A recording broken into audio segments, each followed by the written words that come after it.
उत्तराखंड विधानसभा budget सत्र का दूसरा दिन सदन में विपक्ष ने किया जमकर हंगामा। विधानसभा अध्यक्ष ने एक्शन लेते हुए कांग्रेस के विधायकों को एक दिन के लिए किया सस्पेंड। उत्तराखंड में विधानसभा के बजट सत्र सदन में विपक्षियों के हंगामे पर बीजेपी प्रदेश प्रवक्ता सुरेश जोशी ने कांग्रेस पर साधा निशाना। बीजेपी प्रदेश प्रवक्ता ने कहा, कांग्रेस अराजकता का माहौल बनाने की कर रही कोशिश। रामनगर में 28 से 30 मार्च तक होगी G20 बैठक की तैयारियों को लेकर सभी विभाग पूरी तरह से मुस्तैद। कलाकारों ने दीवारों पर उत्तराखंड की संस्कृति को दर्शाया।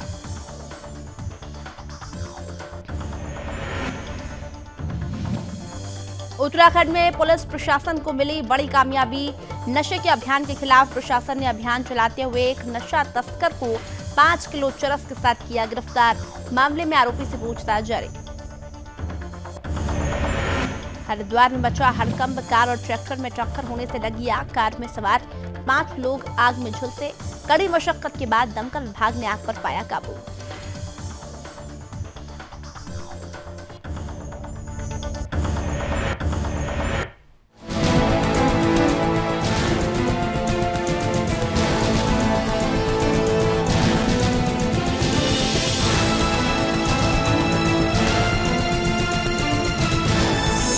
आप देख रहे हैं सुदर्शन न्यूज।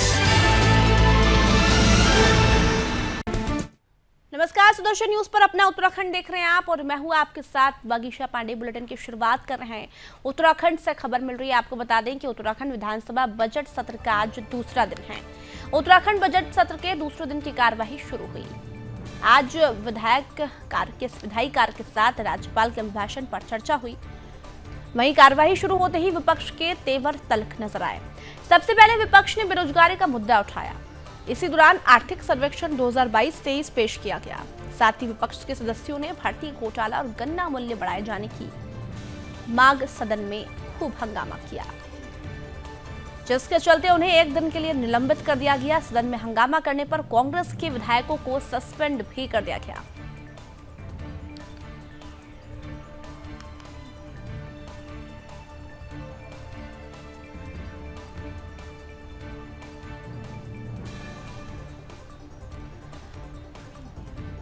और मध्य प्रदेश की राजधानी भोपाल से मुख्यमंत्री अरविंद केजरीवाल क्या कुछ कह रहे हैं, आपको सुनवाते हैं। कि देश के प्रधानमंत्री पढ़े लिखे तो होने चाहिए।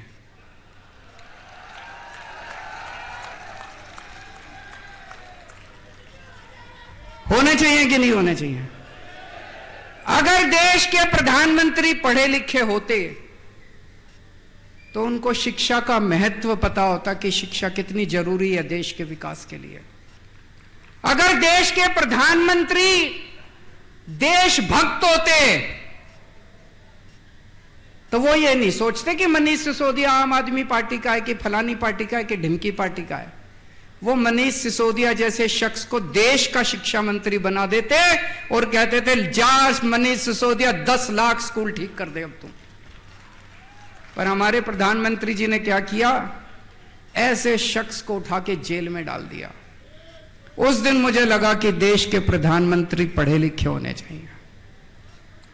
और भी बहुत जरूरी है प्रधानमंत्री को पढ़े लिखे होना। अगर कम पढ़ा लिखा प्रधानमंत्री होगा, कोई भी आके उनको बेवकूफ बना देगा। कोई आके बोलेगा, सर आप नोटबंदी कर दो, भ्रष्टाचार खत्म हो जाएगा। अब अगर कम पढ़े लिखे प्रधानमंत्री, उनको समझ ही नहीं है, वो नोटबंदी कर दी उन्होंने, भ्रष्टाचार खत्म हुआ, वैसा का वैसा है, समझ ही नहीं। पढ़े लिखे प्रधानमंत्री होंगे, उनको अर्थशास्त्र की जानकारी होगी, विज्ञान की जानकारी होगी, टेक्नोलॉजी की जानकारी होगी, साइंस की जानकारी होगी। कम पढ़े लिखे प्रधानमंत्री होंगे, कोई भी बेवकूफ बना के चला जाएगा। कोई आगे बोलेगा, प्रधानमंत्री जी नोटबंदी कर दो, आतंकवाद खत्म हो जाएगा। हुआ आतंकवाद खत्म? लाइनों में लगा दिया, पूरे देश में धंधे बंद हो गए, चौपट हो गया पूरा देश। इतनी बेरोजगारी हो गई, लोगों के धंधे बंद हो गए, लाइनों में लोग मर गए। ना भ्रष्टाचार खत्म हुआ, ना आतंकवाद खत्म हुआ। कम पढ़े लिखे प्रधानमंत्री होंगे, कोई आके कहेगा प्रधानमंत्री। और उत्तराखंड में विधानसभा के बजट सत्र की शुरुआत हो गई है। सत्र की शुरुआत महामहिम राज्यपाल के अभिभाषण से शुरू हुई। अभिभाषण शुरू होते ही विपक्षी विधायकों की तरफ से सदन में हंगामा शुरू कर दिया गया, जहां एक और विपक्ष के द्वारा सदन में सरकार के खिलाफ नारेबाजी की गई। वहीं सदन के बाहर सड़क पर मुख्य विपक्षी पार्टी कांग्रेस के द्वारा प्रदेश के दिल अंत मुद्दों को लेकर प्रदर्शन किया गया, जिस पर बीजेपी प्रदेश प्रवक्ता सुरेश जोशी ने पलटवार करते हुए कहा कि आज जिन जिन राज्यों में कांग्रेस सत्ता से बाहर है, वहां पर अराजकता का माहौल बनाने की कोशिश कर रही है। पिछले दिनों जहां लोकसभा राज्यसभा में विपक्ष के द्वारा अराजकता फैलाने का काम किया गया, वहीं अन्य राज्यों में भी जहां विपक्ष की भूमिका में रहते हुए जनहित के मुद्दों को उठाना चाहिए था, वहां पर सिर्फ सस्ती लोकप्रियता हासिल करने के उद्देश्य से अराजकता का माहौल स्थापित करने का प्रयास किया गया। साथ ही उन्होंने ये भी कहा कि वहीं हाल ही में कांग्रेस पार्टी भवन के विधायकों की तरफ से बजट सत्र की शुरुआत होते ही भराड़ी सैंड में हंगामा देखने को मिला। इसमें यह सिद्ध होता है कि जन सरोकार से विपक्ष का कोई लेना देना नहीं है। हमने एक साल हमारी सरकार को 23 मार्च को होगा। इस एक वर्ष के अंतर्गत हमने कई ऐसे महत्वपूर्ण फैसले लिए हैं, जिन महत्वपूर्ण फैसलों को महामहिम ने जो है कि आज सदन के सामने रखा। और जब से ये सरकार बनी है, इस सरकार के मुख्यमंत्री पुष्कर सिंह धामी जी ने 2-3 फील्ड जो है उनमें जो है कि एक तरह से बहुत ज़्यादा फोकस किया है। जैसे हम चाहते हैं कि हर स्तर पर युवाओं को रोज़गार मिले, चाहे वो सेल्फ एम्प्लॉयमेंट में हो, चाहे वो प्राइवेट फैक्ट्रीज में हो, चाहे सरकारी हो। वो तीनों में मैं आज कम से कम इस अभिभाषण के माध्यम से और वैसे भी मैं ये कह सकता हूँ कि एक वर्ष के अंदर की बड़ी उपलब्धि है, जहाँ 22 वर्षों से इस प्रदेश के अंदर एक अराजकता भर्तियों को लेकर के होती थी, हर बार जो है धांधली गड़बड़ी आती थी। तो हमने जो नकल विरोधी कानून हम लोग लाए हैं, उससे पूरे युवाओं पे भी एक आज ये मैसेज जा रहा है कि भाई भारतीय जनता पार्टी की पुष्कर धामी जी की सरकार अब कम से कम उत्तराखंड में नकल नहीं होने देगी, और नकल अगर कोई करेगा तो उसकी चाहे नकल करने वाला हो या नकल करवाने वाला हो, दोनों के लिए हम कड़ा कानून लाए हैं। तो वो एक प्रशंसनीय विषय है। अगर हम स्वास्थ्य की बात करें तो हम 3 मेडिकल कॉलेज जो हम अभी हमारे निर्माणाधीन हैं, और साथ ही साथ जो हमारे बेस हॉस्पिटल जो बन चुके हैं उनमें काम शुरू हमने किया है। तो यानी 376 हमने मेडिकल कॉलेज अच्छी तरह संचालित हों और हॉस्पिटल को अच्छी फैसिलिटी मिले, तो हमने 376 असिस्टेंट प्रोफेसर की नियुक्तियां भी की हैं। उत्तराखंड के रामनगर में आगामी 28 से 30 मार्च तक रामनगर में G20 की 3 दिवसीय बैठक होनी है। इस बैठक में 70 डेलीगेट्स विदेश व 30 डेलीगेट्स भारत के प्रतिभाग कर रहे हैं। इस बैठक को लेकर जहां एक और प्रदेश सरकार इसे उत्तराखंड का गौरव मान रही है, तो वहीं बैठक की तैयारियों को लेकर सभी विभाग पूरी तरह से मुस्तैदी के साथ रामनगर के सौंदर्यीकरण को लेकर जुटे हुए हैं। इसी क्रम में राजकीय महाविद्यालय की दीवारों पर बाहर से आए कलाकारों ने उत्तराखंड की संस्कृति और रहन सहन के अलावा उत्तराखंड के वाद्य यंत्रों को अपनी कला के माध्यम से पेंटिंग वर्क से दीवारों पर उभारने का काम किया। कलाकारों द्वारा दी जा रही कलाकारी की हर कोई प्रशंसा कर रहा है। बता दें कि दीवारों पर पेंटिंग वर्क के माध्यम से उत्तराखंड की संस्कृति को प्रदर्शित किया जा रहा है। G20 की बैठक में देश व विदेश से आने वाले मेहमान इस पेंटिंग के माध्यम से उत्तराखंड की संस्कृति से जहां एक और रूबरू होंगे, तो वहीं मेहमान लोग अपने अपने देशों में भी इस संस्कृति का प्रचार प्रसार करेंगे, जिससे उत्तराखंड का नाम विदेशों में भी लोगों की जुबान पर आएगा।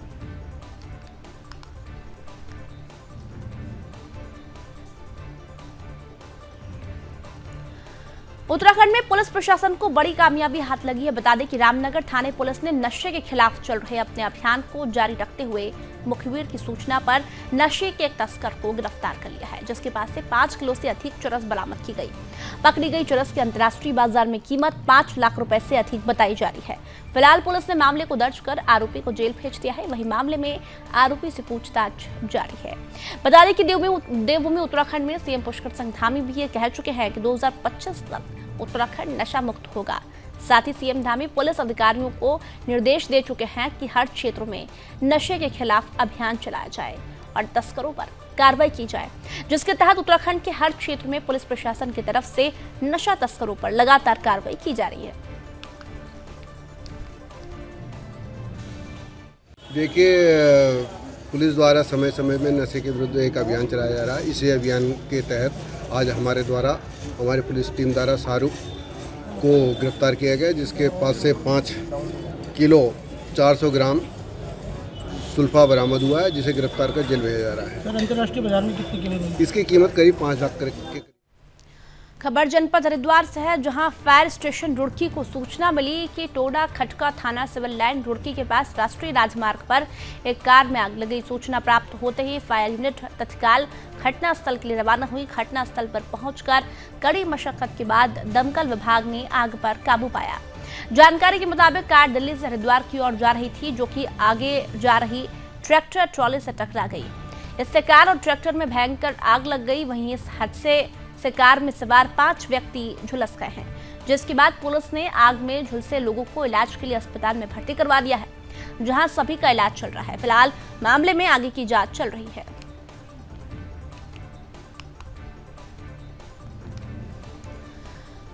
उत्तराखंड के हल्द्वानी में पेयजल की मांग को लेकर ग्रामीणों का गुस्सा एक बार फिर फूटा। पेयजल की मांग को लेकर ग्रामीणों ने प्रदर्शन किया। बता दें कि ग्रामीणों ने आरोप लगाया है कि यहां पेयजल किल्लत को दूर करने के लिए 6 इंच की पेयजल लाइन डाली जानी चाहिए थी, लेकिन पेयजल लाइन केवल 4 इंच की पाइपलाइन डाली गई। ग्रामीणों के विरोध के बाद कुछ दिन पहले पेयजल संस्थान में 1 किलोमीटर तक के 6 इंच पाइपलाइन डाली, लेकिन उसके बाद 4 इंच की पाइपलाइन डाली जा रही है, जो वहां के पेयजल सप्लाई के लिए पर्याप्त नहीं है। इसके अलावा ग्रामीणों ने ठेकेदार पर काम में लापरवाही बरतने का आरोप लगाते हुए कहा कि पेयजल लाइन डालने को लेकर पूरी लापरवाही की जा रही है, जिससे रोज दुर्घटनाएं हो रही है। साथ ही ग्रामीणों ने मांग करते हुए कहा है कि पेयजल लाइन को सही से डाला जाए।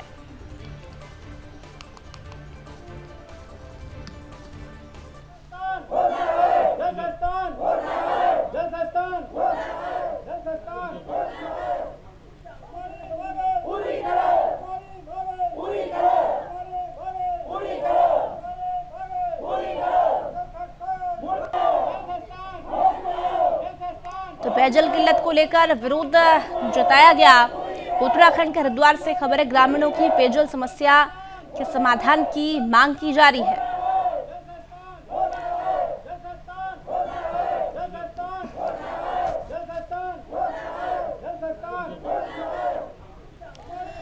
और कांग्रेस नेता राहुल गांधी द्वारा विदेश में दिए गए बयान को लेकर संत समाज भी उनसे खफा नजर आ रहा है। बीजेपी की सांसद साध्वी प्रज्ञा ने उन्हें देश से बाहर जाने की नसीहत दे डाली, तो जूना अखाड़ा के महामंडलेश्वर उमाकांतानंद ने कहा कि विपक्ष का काम सरकार की गलत नीतियों का विरोध करना है। विदेशों में जाकर देश की बुराई नहीं करनी चाहिए। राहुल गांधी को अभी अनुभव नहीं है। वहीं उत्तर प्रदेश के उप मुख्यमंत्री ब्रजेश पाठक ने राहुल गांधी के बयान को दुखद बताया। जूना अखाड़ा के महामंडलेश्वर का कहना है कि राहुल गांधी की अपनी विचारधारा है। विपक्ष का कार्य सरकार की गलत नीतियों का विरोध करना होता है, न कि विदेशों में जाकर देश की बुराई की जाए। ये उचित नहीं है। हम राहुल गांधी के स्क्रिप्ट राइटर को सलाह देना चाहते हैं कि वो दिल्ली में रहते थे, अब गांव-गांव घूम रहे हैं। उनको अभी समाज का इतना अनुभव नहीं है, इसलिए कम से कम अपने घर की बुराई कभी नहीं करनी चाहिए। हमारे घर का फैसला कोई बाहर वाला नहीं कर सकता।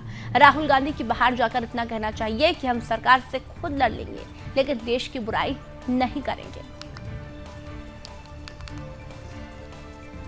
दुखद है, भारत की छवि को दुनिया के पैमाने पर माननीय प्रधानमंत्री नरेंद्र मोदी जी के नेतृत्व में बढ़ाने का काम हुआ है। और जबकि आप जानते हैं कांग्रेस पार्टी के नेता अपने ही देश की जब इस प्रकार का चर्चा दूसरे देश में करेंगे तो देश की जनता इन्हें कभी माफ़ नहीं करेगी। इस प्रकार की राजनीतिक बयानबाजी के पछड़ में न पड़कर हम सबको मिलकर के शुचिता के साथ पारदर्शिता पूर्व सरकार और डेवलपमेंट और आम आदमी गरीब आदमी के जीवन स्तर में बदलाव लाने के लिए जो मोदी जी ने कार्यक्रम चलाए हैं उन्हें जन जन तक पहुँचाने में लगना है। और विधायक भुवन चंद कापड़ी के खिलाफ बीती रात को कुछ लोगों ने नगर में लापता विधायक करके आपत्तिजनक पोस्टर लगा दिए, जिससे गुस्साए कांग्रेसियों ने थाने पहुंचकर आरोपियों के खिलाफ प्रदर्शन करते हुए ज्ञापन सौंपा। वहीं एसडीएम ने कांग्रेस समर्थकों ने कार्रवाई की मांग की। फिलहाल मामले में जांच चल रही है।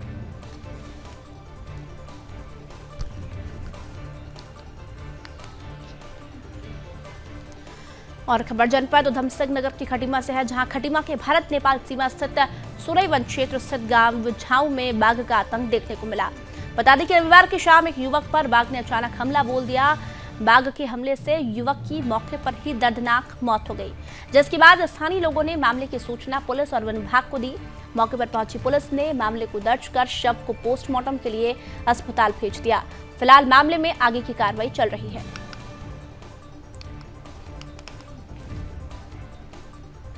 टाइम लैट्रिन करने गया। हम लोग सोचे कि ये कहीं गांव में गया है। फिर उनके दोस्तों के पास फ़ोन किया तो दोस्त बोल रहे हैं कि सर हमारे घर नहीं आए हैं। हम पूरे रिश्तेदारी में फ़ोन किए, कहीं नहीं पता लगा तो हम लोग गांव में ढूंढने लगे सर। घूमने के बाद हम लोग रात के 12 बजे 1:30 बजे तक ढूंढा, नहीं कुछ पता लगा। मोबाइल में फ़ोन लगा रहे थे, फ़ोन उठ नहीं रहा था। फ़ोन में घंटी पूरा जा रहा था लेकिन फ़ोन उठ नहीं रहा था। उसके वजह से हम लोग पूरा गांव में ढूंढे। पूरे गांव में ढूंढने की वजह से हम लोगों को नहीं मिले तो सुबह उनके पापा लैट्रिन करने गए। ऊपर देखा कि डिब्बा, चप्पल, मोबाइल सब वहीं पर था सर। और बॉडी कहाँ थी? बॉडी 20 मीटर पे था सर। घर से कितना दूर था? 20 मीटर। उत्तराखंड के लालकुआ में चोरी की वारदात रुकने का नाम नहीं ले रही है। इसी कड़ी में थाने क्षेत्र में देर रात अज्ञात चोरों ने चाय की दुकान सहित टायर पंचर की दुकान पर चोरी की वारदात को अंजाम दिया। चोरों ने दुकान से सामान चोरी कर मौके से फरार हो गए, जिसके बाद पीड़ित दुकानदारों ने पुलिस को सूचना दी, जिसके बाद पुलिस ने मामले को दर्ज कर लिया है। फिलहाल पुलिस आरोपियों को पकड़ने के लिए जांच में जुट गई है।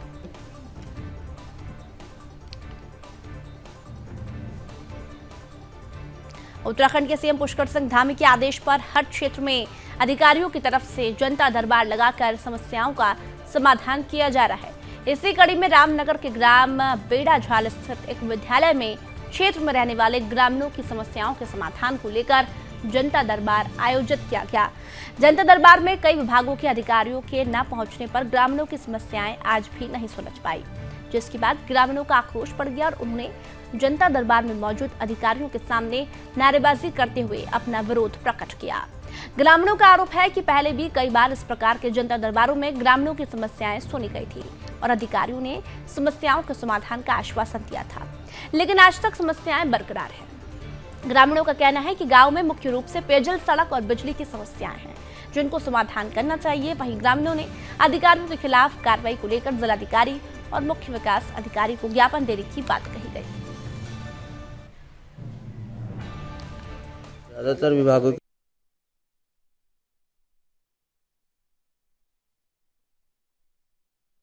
ज़्यादातर विभागों के अधिकारी यहाँ मौजूद हैं, इस समय भी मौजूद हैं। यहाँ पर यूपीसीएल, पीडब्ल्यूडी, स्वास्थ्य विभाग से हैं और उद्यान विभाग से हैं, स्वास्थ्य से भी हैं और शिक्षा विभाग से भी हैं। लेकिन इनकी समस्याएं जो हैं वो हमने लिखित में ले ली हैं, इनको नोट भी कर लिया है हमने। मैं इनको जो है सीडीओ साहब को भेजूँगा और उसके प्रतिलिपि जिलाधिकारी महोदय को भी भेजूँगा। ज़्यादातर समस्या इनकी जो है पानी की समस्या, पीने के पानी की है और लीकेज की समस्या काफ़ी गंभीर समस्या पुरानी बताई गई है। मेरे द्वारा जो है तत्काल संबंधित अधिशासी अभियंता गंगवार जी को फ़ोन किया, मैंने प्रधान जी से भी बात कराई उनकी, उन्होंने विस्तार में उनको समझाया है। वो शीघ्र ही अभी उनके जेई और कोई लाइनमैन को उन्होंने अभी भेजा है, शायद संभवतः 1-8 घंटे में वो पहुँचेंगे और 1-2 दिन में संभवतः वो कार्रवाई करेंगे। पीडब्ल्यूडी की सड़क के बारे में बात आई थी कि 2.5 किलोमीटर में गड्ढे हैं, तो यहाँ पीडब्ल्यूडी के सहायक अभियंता मौजूद हैं। इनके द्वारा बताया गया कि उसका प्राक्कलन शासन को गया है और जैसे ही वो आएगा उनके द्वारा ये काम करा दिया जाएगा। यूपीसीएल की भी कई समस्या आई थी यहाँ पर कि कई पोल टेढ़े हैं, कई पोल निकल गए थे, वो गलत जगह पर लगा दिए गए हैं और एक ट्रांसफार्मर शिफ्ट होने की बात है।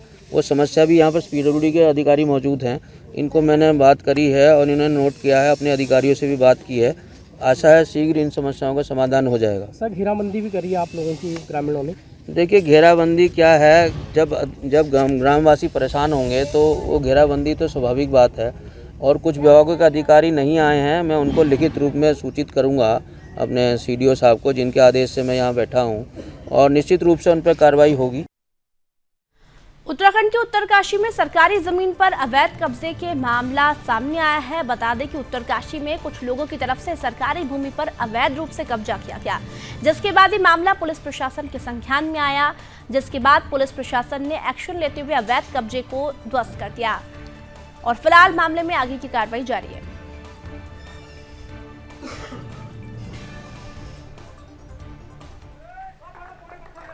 तो उत्तराखंड के उत्तरकाशी में सरकारी जमीन पर अवैध कब्जा किया गया। पुलिस प्रशासन ने इस पूरे मामले को अपने संज्ञान में ले लिया है और अवैध अतिक्रमण को ध्वस्त कर दिया गया जब पुलिस प्रशासन ने इस पूरे मामले को अपने संज्ञान में लिया तब अवैध अतिक्रमण को ध्वस्त कर दिया गया।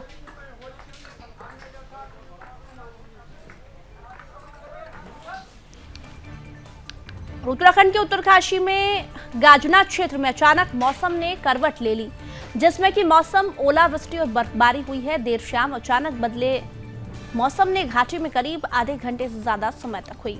इससे पूरी घाटी ओलों से भर गई। ओले पड़ने से पूरी घाटी में बर्फ की सफेद चादर बिछ गई है। बेमौसम ओले और बर्फबारी ने खड़ी फसल को बर्बाद कर दिया।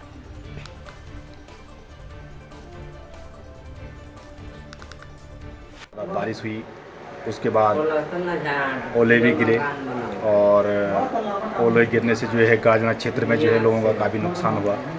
जैसे लोगों ने आलू की खेती की हुई है, उसमें भी भाई बहुत क्षति हुई और धनिया, लहसुन, प्याज आदि काफ़ी चीज़ों का जो है लोगों को बहुत नुकसान हुआ है। सरसों की भी आजकल जो है खेती शुरू हो चुकी है, जो अब तैयार हो गई है, वो भी काफ़ी ख़राब हो चुकी है। बहुत ज़्यादा मात्रा में जो है ओलावृष्टि हुई है, जिससे काफ़ी गाजना क्षेत्र वालों को काफ़ी नुकसान हुआ है खेती बाड़ी में।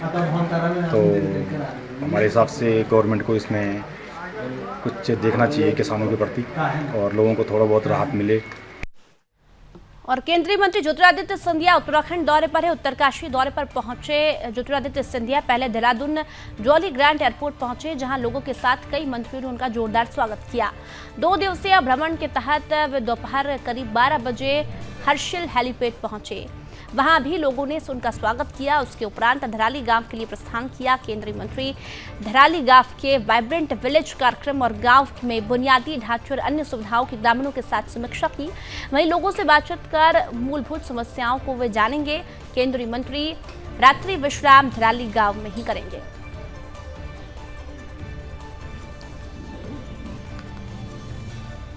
और उत्तराखंड के पौड़ी जिले के यमकेश्वर विधानसभा में द्वारीखाल में आयोजित वन अग्नि सुरक्षा सभा का आयोजन किया गया, जिसमें अधिकारियों और जनप्रतिनिधि ने दीप प्रज्वलित किया। सभी में रेंजर अधिकारी चैलुसेन इंद्रमोहन कोठारी ने अपने संबोधन में सभा के आयोजन के बारे में जानकारी दी। वहीं इस सभी में वनों को आग से कैसे बचाया जाए, इन मुद्दों पर बातचीत की गई। साथ ही जैव विविधता पर ध्यान केंद्रित करने पर बातचीत की गई। सभी में अधिकारियों ने कहा कि जब जल, जमीन, जंगल रहेंगे तभी हम रहेंगे, तभी हमारे जंगली जानवर भी रहेंगे। हमें वनों से कई प्रकार के लाभ मिलते हैं। चारा, पत्ती, जलाऊ लकड़ी, इमारती लकड़ी, फल फूल, वनस्पति, कई प्रकार की औषधि युक्त पेड़ पौधे। पेड़ों से ऑक्सीजन मिलता है, बैठने के लिए छायादार वृक्ष, कई प्रकार के लाभ मिलते हैं। हमें पर्यावरण की सुरक्षा के लिए अपने वनों की रक्षा करनी चाहिए। इस प्रकार से सभी में पर्यावरण को बचाने पर बातचीत की गई। साथ ही लोगों को वनाग्नि को लेकर जागरूक किया गया।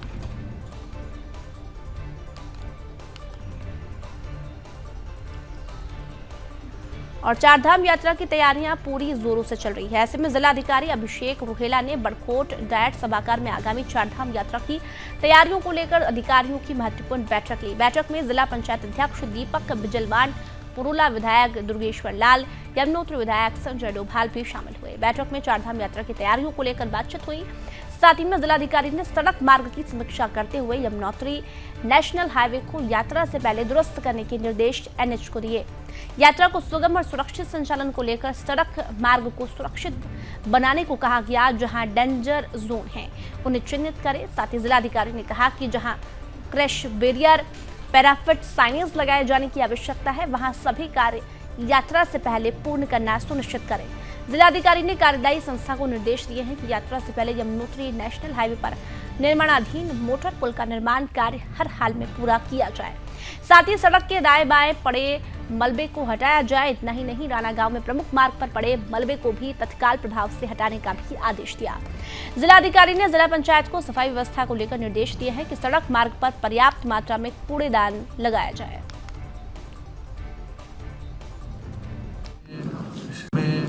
श्री यमुनोत्री धाम की यात्रा की तैयारियों को लेकर एक बैठक हुई है। इसमें माननीय विधायक जी यमुनोत्री और पुरुला जिला पंचायत अध्यक्ष, नगर पालिका अध्यक्ष के द्वारा भी इसमें हमें मार्गदर्शन प्रदान किया गया और जो चर्चा हुई उनके अनुरूप तैयारियां करने के लिए सभी विभागों को निर्देश दिए गए हैं। और ससमय सभी तैयारियां पूरी हो जाए, इसको सुनिश्चित करने के लिए कल हमारे द्वारा यमुनोत्री धाम भ्रमण भी किया जाएगा। आज बड़कोट में चारधाम यात्रा को लेकर के बैठक की गई, जिसमें कि जिले के सभी अधिकारी थे और जिलाधिकारी थे, यमुनोत्री विधायक जी और जिला पंचायत अध्यक्ष जी भी अवेलेबल थे।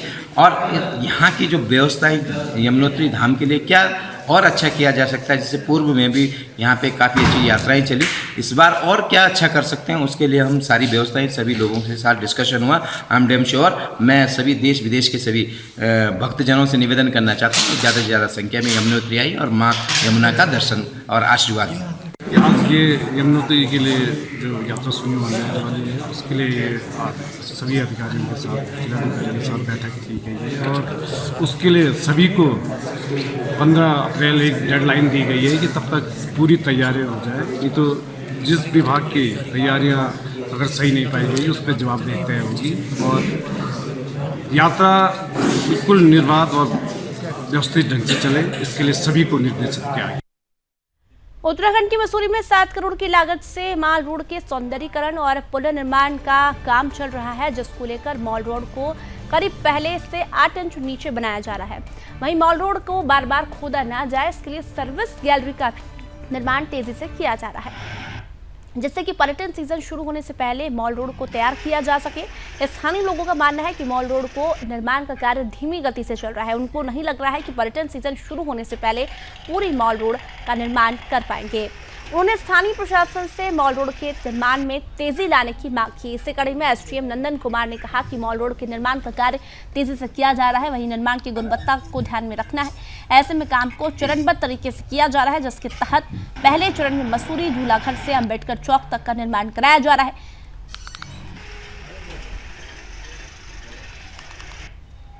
इसमें हमारी बात होते रहती है, जो कार्यदायी संस्था है और जो संबंधित कॉन्ट्रैक्टर है, कल भी उनके साथ एक मीटिंग हुई थी। तो जो सीजन स्टार्ट होगा मई से, तो हम जो टारगेट है हमारा कि उसके पहले तक काम कर दिया जाए। अभी जो ये हमारा स्ट्रेच हो रहा है, जो चल रहा है आपका झूलाघर से जो आपका अम्बेडकर चौक तक है, तो वो भी कार्य जो है उसमें अभी काम चल रहा है। तो अगले 2-3 दिन के अंदर इस पे जो है आपकी गाड़ियों की चलने लायक की स्थिति कर दी जाएगी। उसके बाद आगे की जो एक्सकवेशन की कार्रवाई है वो आरंभ की जाएगी। तो बाई मिड अप्रैल तक हमने टारगेट दे रखा है कि इस काम को पूरा करते हैं। तो हम इस काम को पूरा ही करेंगे और सीजन स्टार्ट होने के पहले तक इस काम को पूरा करने की ही कोशिश करेंगे और कर दिया जाएगा। और अपना उत्तराखंड में फिलहाल इतना ही। आप देखते रहिए सुदर्शन न्यूज। जय हिंद।